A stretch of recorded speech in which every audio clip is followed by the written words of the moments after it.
Hello all my dear bike lovers and bike riders, మీ అందరి గురించి ఈరోజు ఒక కొత్త బీస్ట్ని మనం అయితే రివ్యూ చేయబోతున్నాం. అండ్ వాక్ అరౌండ్ రివ్యూ గురించి ఈ బీస్ట్ అయితే చాలా ఈగర్గా వెయిట్ చేస్తుంది. అండ్ ఇది రోడ్డు మీద పరిగెడుతుందంటే గాల్లో వెళ్తున్నట్టు మనకు అనిపిస్తుంటుంది. And it's none other than KTM Duke 250 ఈరోజు అయితే మన ముందుంది. మరి ఇలాంటి బీస్ట్ని చూస్తున్నప్పుడు మనం వాక్ అరౌండ్ రివ్యూ చేయకుండా, ఆ డీటెయిల్స్ మీ అందరికీ చెప్పకుండా నేను కూడా ఉండలేకపోతున్నాను. సో మనకి ఏమాత్రం ఆలస్యం చేయకుండా వాక్ అరౌండ్ రివ్యూలోకి వెళ్ళేటప్పుడు కన్నా ముందు మీ అందరి గురించి కొన్ని బ్యూటిఫుల్ మాంటేజ్ షాట్స్ ఈ బీస్ట్కి సంబంధించి వస్తున్నాయి, చూసి ఎంజాయ్ చేసేయండి.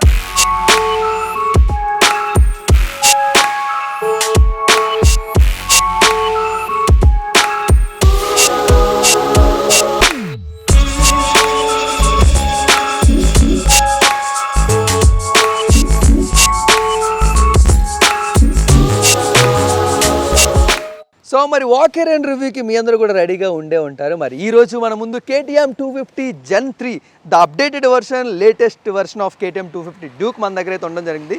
నేక్డ్ స్పోర్ట్స్ బైక్లో one of the best bike అంటే, ద బీస్ట్ బైక్ అంటే డెఫినెట్లీ ఈ బైక్ గురించి మనం అయితే మాట్లాడుకుంటాం. ఎందుకంటే పవర్ అలాగే ఉంటుంది, డిజైన్ అలాగే ఉంటుంది, అండ్ ఏం మాట్లాడుకున్నా దీనిలో తక్కువ ఏమీ కాదు, అండ్ ప్రైస్ కూడా ఆ విధంగానే ఉంటుంది. మరి ఇవన్నిటిని కూడా ఈరోజు వాక్ అరౌండ్ రివ్యూలో అయితే మనం మాట్లాడేసుకుందాం. మనకి ఏమాత్రం ఆలస్యం చేయకుండా let start from the front section. So మనం మాట్లాడుకుంటే ఫస్ట్ హెడ్ ల్యాంప్స్. సో మనకైతే బ్యూటిఫుల్ 1 స్టెప్ హెడ్ ల్యాంప్ అయితే మనకు అవ్వడం జరిగింది. అండ్ అంటే మనం 200కి 250కి ఒక డిఫరెంట్ చిన్న వేరియేషన్స్ అయితే చూస్తూ ఉంటాం. అంటే ఇన్స్పెక్ట్ ఆఫ్ డిజైన్స్లో కానీ, లేకపోతే ద ఎఫిషియన్సీ పవర్స్లో కానీ, ఇవన్నీ కూడా మనకి ఎలాగా ఆ ఇంజిన్లో ఆ డిఫరెన్స్ కనబడుతున్నా, బట్ డిజైన్లో కూడా 200కి 250కి కొంచెం డిఫరెన్స్ అయితే మనకు చూపిస్తూ ఉంటారు. అండ్ ఆ ఫస్ట్ డిఫరెన్స్ మనకి హెడ్ ల్యాంప్లోనే కనబడుతూ ఉంటుంది. అండ్ హెడ్ ల్యాంప్ కూడా చూస్తుంటే చాలా బ్యూటిఫుల్గా మనకైతే ఒక డిఫరెంట్ డిజైన్ అయితే 250 కావాల్సిన బీస్ట్ ఫేస్ని అయితే వీళ్ళు చక్కగా ప్రొవైడ్ చేశారని చెప్పుకోవచ్చు. బట్ ఒక డిసప్పాయింట్మెంట్ ఏంటంటే వీళ్ళు KTM డ్యూక్ 200లో కూడా DRLs అయితే చాలా స్పెషల్గా, చాలా ఇంట్రెస్టింగ్గా ఉన్న ఒక డిజైన్ అయితే మనకి ఇక్కడ ప్రొవైడ్ చేయడం జరిగింది. కానీ 250లో అదైతే మైనస్ చేశారు. అంటే బికాస్ ఆఫ్ కాస్ట్ కటింగ్ కూడా అవ్వచ్చు. సో దాని ప్లేస్లోనే మనకి కొంచెం డిఫరెంట్గా ఇలాంటి ఒక 2 డిఫరెంట్ అయితే మనకి డిజైన్ చేయడం జరిగింది. బట్ DRLs కూడా ఉంటుంటే హెడ్లైట్లో చాలా బాగుంది. ఎందుకంటే ఇంత ప్రైస్ పెడుతున్నాం, ఇంత CC పెడుతున్నాం, అది కూడా మనకు కొంచెం యాడప్ చేస్తుంటే చాలా బాగుందని మనకు అనిపిస్తుంటుంది. అండ్ నెక్స్ట్ సెగ్మెంట్ మనం మాట్లాడుకుంటే సైడ్ ఇండికేటర్స్ మనకైతే సేమ్ డిజైన్ KTMలో మనకు అన్నీ కూడా ఇదే డిజైన్స్లో మనకు కనబడుతుంది. అండ్ ఇక్కడ కూడా మనకైతే బ్యూటిఫుల్ LED సైడ్ ఇండికేటర్స్ అయితే మనకి 2 సైడ్లో ఇవ్వడం జరిగింది. అండ్ ఇది ఒక గుడ్ ఇనిషియేషన్. అండ్ ఇంకొంచెం కిందకు వస్తూ ఉంటే సో ద ఫ్రంట్ సస్పెన్షన్ బ్యూటిఫుల్గా ఉంటుంది ఇలాంటి స్పోర్ట్స్ బైక్లో. So WP apex front USD forks అయితే మనకు ప్రొవైడ్ చేయడం జరిగింది. 43mm USD folks. అసలు సస్పెన్షన్ ఎలా ఉంటుందంటే మనకి ఎలాంటి గతుకుల్లో కానీ, ఎలాంటి స్పీడ్ బ్రేకర్స్ దగ్గర కూడా చాలా బ్యూటిఫుల్ సస్పెన్షన్ అయితే ప్రొవైడ్ చేస్తుంది. అండ్ మెయిన్గా WP అపెక్స్ అన్నప్పుడే ఆటోమేటిక్గా కస్టమర్స్ అందరికీ కూడా ఆ ట్రస్ట్ అనేది ఆటోమేటిక్గా బిల్డ్ అవుతూ ఉంటుంది. సో మనకైతే ఇక్కడ WP apex 43mm USD forks అయితే మనకైతే ప్రొవైడ్ చేయడం జరిగింది. ఇంకొంచెం కిందకు వస్తే మన గురించి ఈ డిస్క్ బ్రేక్ కొంచెం డిఫరెంట్గా ఉంటుంది. ఏంటి డిస్క్ బ్రేక్ తీసేశారని చాలామంది కన్ఫ్యూజ్ రావచ్చు. కానీ ఇది ఒక హబ్లెస్ డిస్క్ బ్రేక్. అంటే వెయిట్ బ్యాలెన్స్ చేయడానికి ఇలాంటి డిజైన్ అయితే KTM సెలెక్ట్ చేసుకుందని చెప్పుకోవచ్చు. ఇది 320mm హబ్లెస్ డిస్క్ బ్రేక్ అయితే వీళ్ళు ప్రొవైడ్ చేయడం జరిగింది విత్ ఏ బైబ్రీడ్ బ్రేకింగ్ సిస్టమ్. ఎందుకంటే బైబ్రీడ్ బ్రేకింగ్ సిస్టమ్ ఉంటే ఆటోమేటిక్గా ఆ బ్రేకింగ్ ఎఫిషియన్సీ ఎలా ఉంటుందో మనందరికీ కూడా తెలుసు. The next part in the బైక్లో మనం చూసుకుంటే టైర్. మనకైతే ట్యూబ్లెస్ టైర్ని అయితే వీళ్ళు ప్రొవైడ్ చేస్తున్నారు విత్ 110/70 R17 ఇంచెస్ టైర్ అయితే ప్రొవైడ్ చేస్తున్నారు. మనకి 200లో అయితే 110/60 వస్తుంది. ఇక్కడ కొంచెం అయితే బిగ్గర్ టైర్ అయితే, థిక్కర్ టైర్ అయితే మన గురించి తీసుకొస్తున్నారు. And better performance on the roads. ఎందుకంటే మనకి సెక్షన్ ఆఫ్ ద టైర్ పెరుగుతున్న కొద్దీ మనకైతే గ్రిప్కి, రోడ్డుకి టైర్ కొన్ని గ్రిప్ చాలా కంఫర్టబుల్గా ఉంటుంది. వెదర్ ఇట్ ఇస్ రైన్స్ కానీ, శాండ్ కానీ, మొత్తం అన్నింటిలో కూడా ఒక బ్యూటిఫుల్ కంఫర్ట్ అయితే మనకైతే ప్రొవైడ్ జరుగుతుంది. అండ్ మెయిన్గా ఈ బైక్లో మనందరికీ నచ్చేదే కలర్. ఒక బ్యూటిఫుల్ కొత్త కలర్ని వీళ్ళైతే మనకు ప్రొవైడ్ చేయడం జరిగింది. అండ్ ఆ కలర్ వీళ్ళైతే అట్లాంటిక్ బ్లూ అయితే చెప్తున్నారు. అండ్ ప్రతి ఒక్కరు కూడా ఈ కలర్ గురించి ఈ మధ్యన చాలా ఎక్కువగా మాట్లాడుతున్నారు. అండ్ కొనాలనుకున్న వాళ్ళందరూ కూడా ఈ మధ్యన ఎక్కువగా సేల్స్ కూడా ఈ కలర్ మీద అయితే జరుగుతున్నాయని చెప్పుకోవచ్చు. మనకైతే 15 లీటర్స్ ట్యాంక్ని అయితే వీళ్ళు ప్రొవైడ్ చేస్తున్నారు. వెదర్ ఇట్ ఈస్ 200లో మనకైతే just 13.4 litres, but 15 litres 250cc మనకైతే ప్రొవైడ్ చేయడం జరుగుతుంది. అండ్ ఇది కూడా ఒక బెనిఫిషియల్ థింగ్. అండ్ E20 ఫ్యూయల్ని మనకైతే యూస్ చేయమని చెప్తున్నారు. అండ్ మెయిన్గా మనం మాట్లాడుకుంటే కీ అయితే ఈ విధంగా ఉంటుంది మనకి KTM కీ. సో వాళ్ళ కీలో కూడా ఒక డిఫరెంట్ డిజైన్ అయితే వాళ్ళు ప్రొవైడ్ చేస్తున్నారు. గ్రేట్. బట్ మనం కొంచెం రైట్ హ్యాండిల్ సైడ్ బార్లో మనం మాట్లాడుకుంటే మనకి ఇచ్చిన కీస్ ఏంటంటే, సో కిల్ స్విచ్ అయితే మనకి ఇవ్వడం జరిగింది బైక్ను ఆన్ చేయడానికి, ఆఫ్ చేయడానికి. అండ్ తర్వాత ఇటు సైడ్ అయితే మనకి పవర్ స్టార్ట్ బటన్ అయితే ఇక్కడ ఇవ్వడం జరిగింది.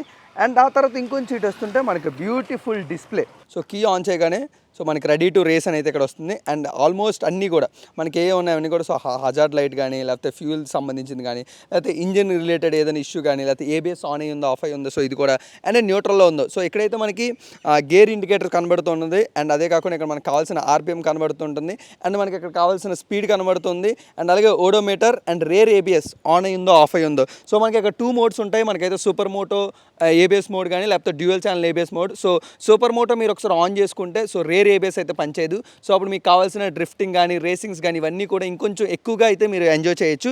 ఇఫ్ ఇన్ కేస్ మీరు డ్యూయల్ ఛానల్ ఏబిఎస్లో ఉంటే సో రెండు టైర్స్కి 2 బ్రేకింగ్ సిస్టమ్కి ఏబిఎస్ అయితే వర్కింగ్ అవుతుంది. సో ఇక్కడైతే మనకి రేర్ ఏబిఎస్ ఆన్ అయ్యి ఉంది. సో ఇక్కడ warning kill switch pressed. So kill switch అయితే మనం ఆన్ చేయొచ్చు. సో ఇఫ్ ఇన్ కేస్ ఇవన్నిటిని యూస్ చేస్తూ మనం ఈ డిస్ప్లే అయితే మనం ట్రై చేయొచ్చు. సో ఇప్పుడు మనకైతే ఇక్కడ ట్రిప్ మీటర్, యావరేజ్ స్పీడ్ ఎంత ఉంది, అండ్ అలాగే టైం ఎంత అవుతుంది. సో ఇవన్నీ కూడా మనకైతే ఇక్కడ చాలా చక్కగా చూపిస్తుంది. అండ్ మెనూ కూడా మీరు చూసుకుంటే ఒకసారి ఏబిఎస్ రిలేటెడ్ అండ్ అలాగే bike information, trip information, audio player, lap timer, so settings, so ఇవన్నీ కూడా ఉండడం జరిగింది. ఇఫ్ ఇన్ కేస్ ఒకసారి సెట్టింగ్స్లోకి వెళ్దాం. So favourites, quick selector and connectivity. So Bluetooth connectivity కూడా మనకైతే 250లో ఉంది. సో బ్లూటూత్ కనెక్టివిటీ కూడా మీరు యూస్ చేయొచ్చు. అండ్ క్విక్ షిఫ్ట్ ఉంది అండ్ షిఫ్ట్ లైట్. సో ఇవన్నీ చాలా ఫీచర్స్ అయితే మనకైతే ఇక్కడ ఇవ్వడం జరిగింది. సో ఇలాంటి ఫీచర్స్ అన్నిటికీ సంబంధించి సో ఆపరేషన్ కంట్రోల్ సిస్టమ్ అయితే ఈ 4 స్విచ్చెస్తో మీరైతే యూస్ చేయొచ్చు.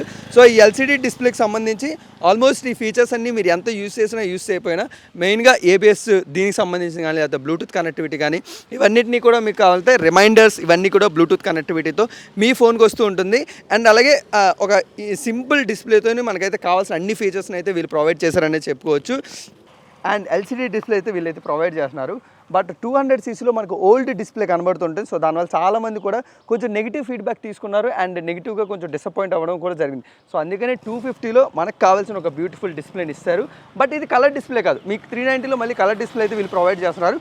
బట్ 200లో అయితే మనకి టీఎఫ్టీ డిస్ప్లే అయితే మనకు ప్రొవైడ్ చేస్తున్నారు. బట్ చాలా లాట్ ఆఫ్ ఫీచర్స్ అయితే మనకి ఈ డిస్ప్లేలో మనకు కనబడుతుంటాయి. సో కొంచెం లెఫ్ట్ సైడ్ హ్యాండిల్ బార్లో మనకి ఇచ్చిన కీ ఫీచర్స్ గురించి మాట్లాడుకుంటే so first of all passing switch కూడా ఎక్కడ ఇవ్వడం జరిగింది. అండ్ అదే హై బీమ్, లో బీమ్ కూడా ఇటు సైడ్ ఇవ్వడం జరిగింది. So passing switch plus high beam, low beam మనకి లెఫ్ట్ సైడ్లో కనబడుతుంది. అండ్ ఆ తర్వాత హజార్డ్ లైట్. సో హజార్డ్ లైట్కి సంబంధించిన కీ కూడా వీళ్ళైతే స్పెషలైజ్డ్గా ఇవ్వడం జరిగింది. సో బిఫోర్ రేర్ సస్పెన్షన్ మనకైతే ద బీస్ట్, ఈ బీస్ట్ ఇలా బిహేవ్ చేయడానికి, ఈ బీస్ట్ ఇలా పర్ఫామ్ చేయడానికి the main heart of the bike అంటే మనకైతే 249cc ఇంజన్. సో ఈ ఇంజనే heart of the bike. So ఇది ఇచ్చే పవర్ కానీ, ఇది జనరేట్ చేసే టార్క్ కానీ, జనరేట్ చేసే పవర్ కానీ నెక్స్ట్ లెవెల్లో ఉంటుంది. సో అందుకే దీనికి ఫ్యాన్స్ కూడా అలాగే ఉన్నారు. మనకైతే ఇది లిక్విడ్ కూల్డ్ 4 వాల్వ్ ఇంజన్ అయితే మనకైతే వీళ్ళు ప్రొవైడ్ చేస్తున్నారు. బట్ ఇంకొక ఇంట్రెస్టింగ్ థింగ్ ఏంటంటే 249cc మనకు ప్రొవైడ్ చేస్తూ అండ్ 31 PS మ్యాక్స్ పవర్ని అండ్ అలాగే 25 Nm టార్క్ని జనరేట్ చేస్తుంది. అంటే ఇది నెంబర్స్లో మనకి ఇలా కనబడుతుంది, కానీ ఒక్కసారి మీరు బైక్ రైడ్ చేస్తున్నప్పుడు ఆ పవర్ని కానీ, ఆ టార్క్ని కానీ మీరు అందరూ కూడా చాలా బాగా ఎంజాయ్ చేస్తారు. And the main thing rare suspension గురించి మాట్లాడుకుంటే మనకైతే మోనోసాక్ సస్పెన్షన్ ఇవ్వడం జరిగింది విత్ 10 స్టెప్స్ అడ్జస్టబుల్. సో మీరైతే దీన్ని అడ్జస్ట్ చేసుకుంటూ మీరైతే సీట్ హైట్ని కూడా తగ్గించుకునే అవకాశం కూడా ఉంది. బట్ బ్యూటిఫుల్ సస్పెన్షన్, ఎందుకంటే వీళ్ళు WP ఎపిక్ సస్పెన్షన్ ఎప్పుడైతే వాడారో ఆటోమేటిక్గా ఎఫిషియన్సీ కానీ, సస్పెన్షన్ పవర్ కానీ చాలా బ్యూటిఫుల్గా ఉంటుంది. సో మనకైతే బ్యాక్ రేర్ టైర్ గురించి అయితే మనకైతే 150/60 R17 ఇంచెస్ టైర్స్ అయితే అలాయ్ వీల్స్ అయితే మనకు ప్రొవైడ్ చేస్తున్నారు. అసలు ఎంత విడ్త్ ఉందో మీరు ఒకసారి టైర్ని చూస్తే బ్యూటిఫుల్ గ్రిప్పింగ్ ఉంటుంది. మనకైతే బైక్ మీద వెళ్తున్నప్పుడు కానీ, లేకపోతే రోడ్స్ మీద వెళ్తున్నప్పుడు కానీ మనకి ఎలాంటి యాక్సిడెంట్స్ అవ్వడానికి కానీ, లేకపోతే స్లిప్పరీ రోడ్స్ మీద వెళ్తున్నప్పుడు మనం భయపడడానికి కూడా ఎలాంటి ఆపర్చునిటీ కూడా ఉండదు. ఎందుకంటే అంత విడ్తున్న టైర్ అయితే వీళ్ళు ప్రొవైడ్ చేస్తున్నారు. 150/60 R17 ఇంచెస్ టైర్ అంటే దీనికన్నా బ్యూటిఫుల్ టైర్స్ మనకు తెలిసి ఈ సెగ్మెంట్లో ఆల్మోస్ట్ అందరూ ప్రొవైడ్ చేస్తున్నారు. వీళ్ళు ఇస్తున్న కంఫర్ట్ లెవెల్ కానీ, ద ఎఫిషియన్సీ కానీ ఇంకే బైక్లో మనకి జరగదు అండ్ దొరకదని తప్పకుండా మనం అయితే మాట్లాడుకోవాలి. అండ్ డిస్క్ బ్రేక్ సిస్టమ్ గురించి మాట్లాడుకుంటే సో ఇక్కడ కూడా వీళ్ళైతే హబ్లెస్ డిస్క్ బ్రేక్ అయితే వాడుతున్నారు విత్ 230mm డిస్క్ బ్రేక్ అయితే వాడుతున్నారు and along with ByBre brakes. So ByBre brakes with 230mm disc brake అంటే ఆల్మోస్ట్ మనకైతే బ్యూటిఫుల్ బ్రేకింగ్ సిస్టమ్ అయితే మనకి బ్యాక్ సైడ్లో కూడా మనకైతే దొరకడం జరుగుతుంది. సో మనకి 200లో అయితే మనకైతే 2 స్టెప్ టైల్ లైట్ అయితే ప్రొవైడ్ చేయడం జరిగింది. బట్ ఇక్కడ మాత్రం T షేప్ టైల్ లైట్ అయితే ప్రొవైడ్ చేశారు అండ్ లైటింగ్ కూడా చాలా చాలా బ్యూటిఫుల్గా కనబడుతుంది మీరు ఒకసారి చూస్తూ ఉంటే. అండ్ ఆ తర్వాత మనకి బ్యాక్ సైడ్ కూడా సైడ్ ఇండికేటర్స్ అండ్ ఇక్కడ కావాల్సిన మనకైతే నెంబర్ ప్లేట్ లైట్ని కూడా చాలా బ్యూటిఫుల్గా వీళ్ళైతే ప్లాన్ చేశారు. అండ్ అదే కాకుండా గార్డ్స్ కూడా, అంటే ఈ గార్డ్స్ కూడా ఇవన్నీ కూడా చాలా బాగా ప్రొవైడ్ చేయడం జరిగింది. అండ్ ఇదే ఇటు సైడ్ వచ్చేస్తే మనకైతే సారీ గార్డ్ని కూడా మనకైతే ప్రొవైడ్ చేస్తారు. పెద్దవాళ్ళు అయితే ఎక్కుతున్నప్పుడు ఈ సారీ అయితే లోపలికి వెళ్ళకుండా చాలా బాగుంటుంది.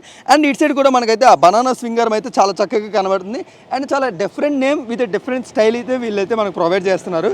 అండ్ మెయిన్గా మీరు అందరూ మాట్లాడుకోవాల్సింది గ్రౌండ్ క్లియరెన్స్. ఇంత పెద్ద గ్రౌండ్ క్లియరెన్స్ నాకు తెలిసి మీరు ఏ బైకుల్లో కూడా చూసుండరు. ఆల్మోస్ట్ 176 mm గ్రౌండ్ క్లియరెన్స్ అంటే ఆల్మోస్ట్ మనకి హ్యాచ్ బ్యాక్లకి ఎలాంటి గ్రౌండ్ క్లియరెన్స్ వస్తుందో అలాంటి గ్రౌండ్ క్లియరెన్స్ ఒక బైక్లో మీరే వీళ్ళైతే మనకు ప్రొవైడ్ చేస్తున్నారని చెప్పుకోవచ్చు. And the main highlight part in the 250cc అంటే గేర్ షిఫ్టర్ మాట్లాడుకోవాలి. మనకైతే వీళ్ళు 6 స్పీడ్ గేర్ బాక్స్ని అయితే ప్రొవైడ్ చేస్తున్నారు. అండ్ అదే కాకుండా ఇంకొక ఇంట్రెస్టింగ్ థింగ్ ఏంటంటే మనకి క్విక్ షిఫ్టర్ కూడా ప్రొవైడ్ చేస్తున్నారు. అంటే మనం వితౌట్ క్లచ్ మూమెంట్ ఏమీ లేకుండా ఆటోమేటిక్గా క్విక్ షిఫ్టర్ అయితే మనం చేంజ్ చేసుకోవచ్చు. అంటే చాలా క్విక్గా మీరు గేర్స్ అన్నీ కూడా క్లచ్ అనే మూమెంట్ వాడకుండా, క్లచ్ బ్రేక్ అనేది వాడకుండా ఈజీగా మీరైతే చేయొచ్చు. అండ్ అదే కాకుండా మెయిన్గా ఈ బండి వెయిట్ గురించి మాట్లాడుకోవాలి. ఆల్మోస్ట్ మనకు 163 kgs వెయిట్ ఉంది. అంటే మనకు 200 159 ఉంటే సో ఇది ఆల్మోస్ట్ 163 kgs వరకు వెయిట్ ఉంది. బట్ మనం బైక్ డ్రైవ్ చేస్తున్నప్పుడు కానీ బైక్ లిఫ్ట్ చేస్తున్నప్పుడు కానీ కొంచెం వెయిట్ అనిపించినా ఆ బ్యాలెన్స్డ్ వెయిట్ మొత్తం అంతా ఉండడం వల్ల సో చాలా ఈజీగా మీరు అందరూ కూడా హ్యాండిల్ చేయగలరు 250ని. అండ్ అదే కాకుండా మన సీట్ హైట్ చూసుకుంటే మనకైతే 800 mm సీట్ అయితే వీళ్ళు ప్రొవైడ్ చేస్తున్నారు. సీట్ హైట్ అయితే మనమైతే rare monoshock suspension 10 steps adjustable ఉండడం వల్ల సో మీరు దాన్ని కూడా తగ్గించుకొని సో కొంచెం హైట్ తక్కువ ఉన్నా సో మీరందరూ కూడా ట్రై చేయొచ్చు. బట్ ఒకసారి మీ అందరి గురించి సీట్ హైట్ అయితే ఒకసారి చూపిస్తాను. సో చాలా ఈజీగా సీట్ హైట్ అయితే నాకైతే అందుతుంది వితౌట్ ఎనీ హెసిటేషన్. సో చాలా ఈజీగా సీట్ హైట్ అయితే ఉంది. బట్ ఇంకా ఆ మోనోషాక్ సస్పెన్షన్ యూజ్ చేసి మీరు ఇంకా 10 steps అడ్జస్టబుల్ కాబట్టి సో ఇంకా మీరైతే దాన్ని తగ్గించుకోవచ్చు. సో ఫైనల్గా మీరు ఒకసారి అయితే మోనోషాక్ మన ఎగ్జాస్ట్ సౌండ్ ఏ విధంగా ఉంది, సౌండ్ ఎలా వస్తుంది, 200కి 250కి డిఫరెన్స్ ఎలా ఉంది. So first of all horn sound ఏనండి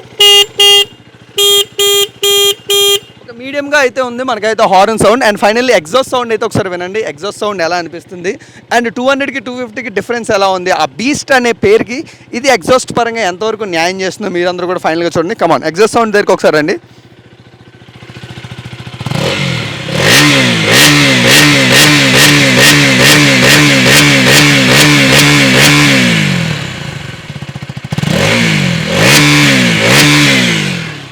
గ్రేట్ నెక్స్ట్ లెవెల్ ఉంది. 200తో పోల్చుకుంటే 250లో ఎగ్జాస్ట్ సౌండ్ అనేది ఇంకొంచెం ప్యూర్గా మనకు ఆ పాత కేటీఎంస్లో ఎలా వచ్చేదో సో ఆ ఎగ్జాస్ట్ సౌండ్ అయితే మనకు కొంచెం బాగా కనబడుతుంది. అండ్ సంబంధించి ఫైనల్గా పర్ఫార్మెన్స్ గురించి అయితే తప్పకుండా మాట్లాడుకోవాలి. ఎందుకంటే 249cc ఇంజిన్ అంటున్నారు, 31 PS మ్యాక్సిమం పవర్ అంటున్నారు. అండ్ ఈజీగా మనకైతే న్యూటన్ మీటర్ కూడా 25 Nm టార్క్ కూడా ఇది జనరేట్ చేస్తుంది. మరి ఇంత జనరేట్ చేస్తుంది, దీని పర్ఫార్మెన్స్ ఎలా ఉంటుందని అంటే సో దాన్ని కూడా మనమైతే టెస్ట్ రైడ్ రివ్యూలో చాలా తొందరలోనే తెలుసుకుందాం. సో మీ అందరి గురించి ఈ వాకర్ రివ్యూని అయితే చూసి ఎంజాయ్ చేయండి. సో ఇప్పుడైతే ఎక్స్ షోరూమ్ ప్రైస్ అయితే 2,41,030 రూపీస్ ఉంది. సో మీరందరూ కూడా ఇఫ్ ఇన్ కేస్ పర్చేస్ చేద్దాం అనుకుంటే మీ దగ్గరలో ఉన్న షోరూమ్కి వెళ్ళి ఒకసారి టెస్ట్ రైడ్ చేసి మీకు ఈ బండి ఎలా అనిపించింది అండ్ ఆ కాస్ట్కి అండ్ ఆ ప్రైస్కి మీ అందరికి కూడా ఓకే అంటే డెఫినెట్లీ పర్ఫార్మెన్స్ని ఎక్కువగా ఎంజాయ్ చేయాలి అండ్ మైలేజ్ అనేది ఎక్కువగా ఎక్స్పెక్ట్ చేయకూడదు అంటే డెఫినెట్లీ మీరు అందరూ కూడా KTM 250 అయితే మీరు తప్పకుండా ఎంజాయ్ చేయొచ్చు. బట్ దీనికి సంబంధించిన టెస్ట్ రైడ్ రివ్యూతో చాలా తొందరలోనే మిమ్మల్ని అందరినీ కలుస్తాను. బట్ KTM 250లో మీకు బాగా నచ్చిన ఫీచర్ ఏంటి, మీ అందరికీ ఎందుకు KTM 250 ఎందుకు బాగా ఇష్టం మీరందరూ కూడా కామెంట్ సెక్షన్లో కామెంట్ చేసి నాకు తెలియజేయండి. అండ్ మరొక ఇంట్రెస్టింగ్ బైక్ రివ్యూతో మళ్ళీ మనందరం కలుసుకుందాం. Until then keep watching our channel.